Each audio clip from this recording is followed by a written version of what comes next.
What if you could find an extra $200 every month without getting a raise? That's the magic of budgeting. Watch to learn how to keep track of your money so you actually see those savings. Ignore it, and you'll keep wondering where the money went.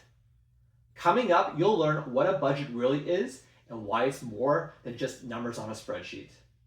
We will discuss why you need to prepare a budget for your household finances, whether you're a family of one or a family of six, so you can stop guessing and start controlling your finances.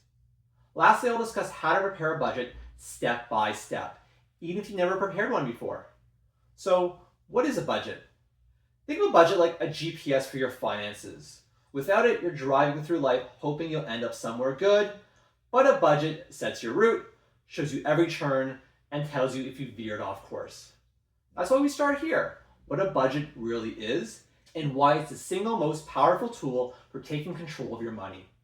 It is really not any more complicated than keeping track of the money going into your bank account and the money coming out of it.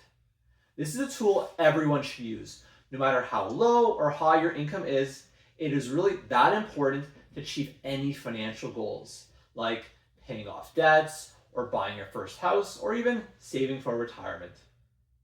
Okay, before we do anything else, we need a clear target. Ask yourself, what do I actually want to achieve with my money?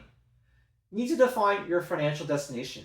Do you want to save $1,000 for unexpected bills or pay off your Visa balance in 6 months? Maybe you're aiming to sock away money for a down payment on a car. Whatever it is, write it down. 2 or 3 goals, one short term and one long term. Make them specific, like save $200 each month, not just save more. Make it measurable, like I want to have $1,000 in my savings account and give it a time bound, say by October 1st instead of in the next year or two. That way, your budget GPS has an endpoint to navigate toward, instead of just driving around wondering where you'll end up. Next, let's figure out exactly where you're starting from. Go grab your last 2 pay stubs and bank statements.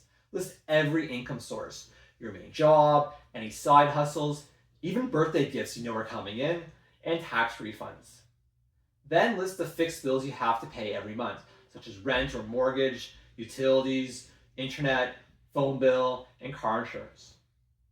Also include those irregular costs that maybe don't happen every month, like an oil change for your vehicle or birthday presents for your kids. These may not be the same every month, but they still need to be included in your budget. Okay, now write everything in an in column for all the money coming into your bank account and an out column for all the money coming out of your bank account. Seeing real numbers helps you avoid guesstimates like, I think I can spend $100 on groceries a week when you're actually spending $200 per week. This step plugs your current address into your budget GPS so you can chart the right route. Now we divide and conquer. Take your total monthly income and split into 3 broad categories: your needs, your wants, savings, and debt. You can use a paper, spreadsheet, or an app that labels transactions automatically. Just put all your expenses into categories. You can use a paper, spreadsheet, or an app that labels transactions automatically. Just put all your expenses into categories. A helpful starting point is the 50-30-20 rule. 50% of your income should go towards your needs, like groceries, rent, utilities, the stuff you need to live day to day. The next 30% to your wants, for those things you want but don't actually need. They could be dining out at restaurants, streaming services, your hobbies, and lastly, 20% should go towards savings or extra debt payments. If your needs already eat up more than 50%, you will need to cut back on your wants or look for ways to increase your income. And remember to include that little fun jar, because budgeting without enjoyment never lasts. You need to see some personal enjoyment from all this work. Just like a GPS reroutes when you miss an exit, you need to check the budget every week. This is one of the most common steps which causes people's budgets to be unsuccessful. It can feel great to create that budget at the beginning of the month, but if you don't constantly review and update it, you won't get the most benefit from preparing a budget. All you need to do is carve out 15 minutes each Sunday, and that's it. Open your worksheet or budgeting app and tick off every purchase. by reviewing your bank account and receipts. The grocery run, your morning coffees, the family pizza night. Everything, whether by cash or by card. If you went over in one category, decide now, can you trim another? Maybe skip one take-out meal next week, or move $20 from your fund jar. By monitoring weekly, you catch mistakes early. Instead of discovering you're $300 short at month's end and don't have enough money for next month's rent. So roadblocks happen. Nobody's budget ever goes exactly as planned because life happens. Maybe an unexpected medical bill, or maybe you had an unexpected girls or guys night out. When that happens, don't scrap the budget, adapt it. First, reallocate. Move money from your wants or buffer fund to cover the extra cost. If you don't have enough there, plan to recoup it next week by reducing your grocery bill or maybe postponing a small purchase, and keep that buffer fund a cushion of $50 to $100 every month to absorb those surprise expenses without derailing your whole plan. Facing overspending head on and making quick tweaks keeps you on course towards your financial goals. You also want to avoid going to debt to cover those unexpected expenses. Better if a new expense is covered by your current budget or emergency savings. That's why it's best to always keep a buffer or a contingency amount built into your budget. Here's a sample budget. It's prepared on a weekly basis for one full month with all the types of income and expenses one would usually have during the month. As you can see, it doesn't need to be complicated. You want to estimate your income and expenses to nearest dollar. This budget will help you see on a weekly basis how much money should be left in your bank account. This is better than just one column for your whole month because each week's different.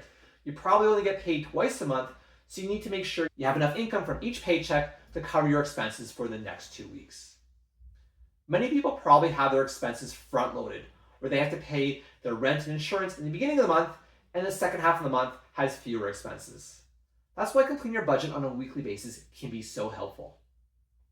Once you've prepared the budget for the upcoming month, you should revisit it at least once a week to update the prior week's actual money spent in the category and take a look at your income and expenses for the next week and see if any of your expected income or expenses have changed. Maybe you worked overtime last week and now will get a higher paycheck next week. You need to decide where to put that extra money. Or maybe you spent an extra $50 on groceries last week. This will help you stay on track for next week. It's totally fine to make changes. A budget should never be static. It is likely to always going to change. So don't get down if it doesn't go exactly as planned.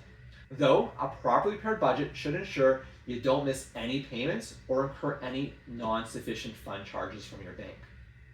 For example, if you're not going to have enough money for that cell phone bill payment next week, you could move the automatic payment to the following month or ask your bank to put a stop payment on it. Other things to keep in mind, watch out for irregular costs and small daily purchases. You might be underestimating those lattes or lunches. Make sure you keep track of them in your budget. Multiple small purchases can quickly add up to a substantial amount. If you're married, then it would be best to create the budget and track it with your spouse. This makes both of you accountable for your expenses. If one spouse is overspending while the other one is cutting back with their expenses, that will lead to household tension over their finances. So best to first get buy-in from your spouse. Okay, you set your financial GPS, you define your goals, gathered your data, allocated the dollars, tracking the budget weekly, and have handled all the roadblocks. Now it's time to put your savings to work by building a safety net that keeps you secure when life throws you curveballs. In our next video, I'll show you step by step how to build your emergency savings fund, including how much to save, where to keep it, and how to stay motivated until you reach your goal. Watch next how to build an emergency savings fund. And remember, don't get overwhelmed. Your first budget doesn't have to be perfect. It is important just to get started and go from there.